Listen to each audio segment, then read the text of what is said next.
गावची भाकरी आहे का? हो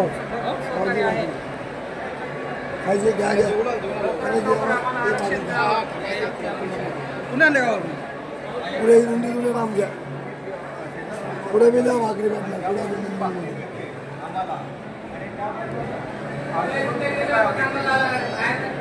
शेतकरी हा अन्नदाता आहे, सर्वांना अन्न पुरवतो, पण शेतकऱ्याचं उदरनिर्वाह बाबून लेकरा बाळांचं शिक्षणाला जर काही शिल्लक नसेल, शासनानं मायबापांना कमीत कमी आरक्षणाला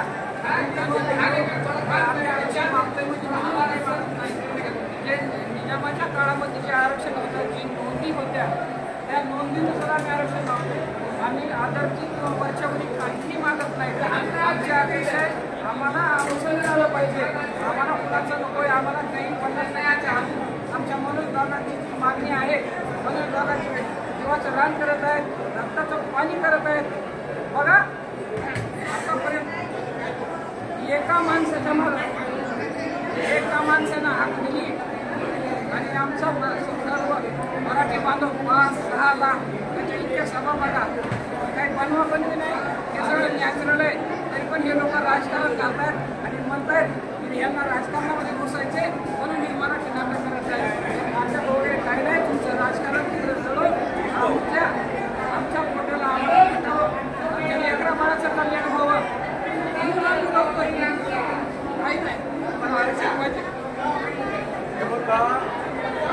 मराठा बांधव आहे ना, हक्कासाठी हे करतोय आणि त्यासाठी कुठलंही राजकारण नाही आहे. त्यामुळे राजकारण्यांनी त्यांची इच्छाशक्तीवर सगळं अवलंबून आहे. त्यात कायद्याचा काही प्रश्न नाही आहे. आणि गोष्ट गेले 45 वर्षे वेटिंग ठरलेला आहे. 9 मुख्यमंत्री मराठा समाजाचे होत आहेत, तरी पण आरक्षण हा प्रश्न तसा प्रलंबित राहतोय. आज शेतात काही पिकत नाही, एक वर्षी पाऊस पडतो, दुसऱ्या वर्षी पाऊस पडत नाही. अशा परिस्थितीत हा शेतकरी एकदम सेविलवाने एक आर्थ हाक देतोय की त्याला कमीत कमी शिक्षण आणि नोकरी मिळावी.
गेल्या वेळेस वाशीला स्वतः मुख्यमंत्र्यांनी येऊन आम्हाला आश्वासन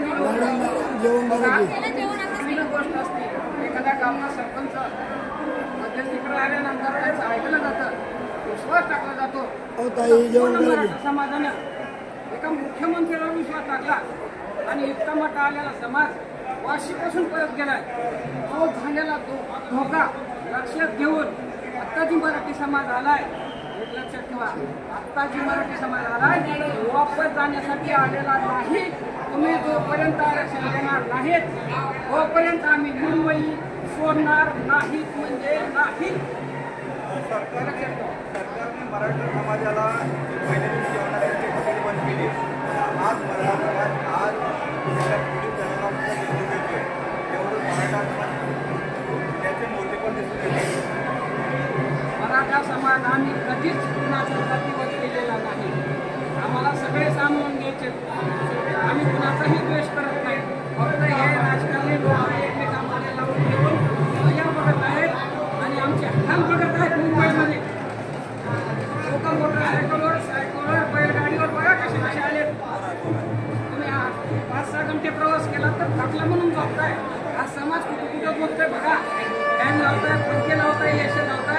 हैराण करा का आणि मुंबईमध्ये हे सगळे तसंच भरते तसेच झोपते परिस्थिती बघा.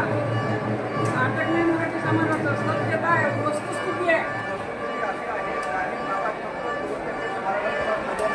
बाकी 88% मराठा समाज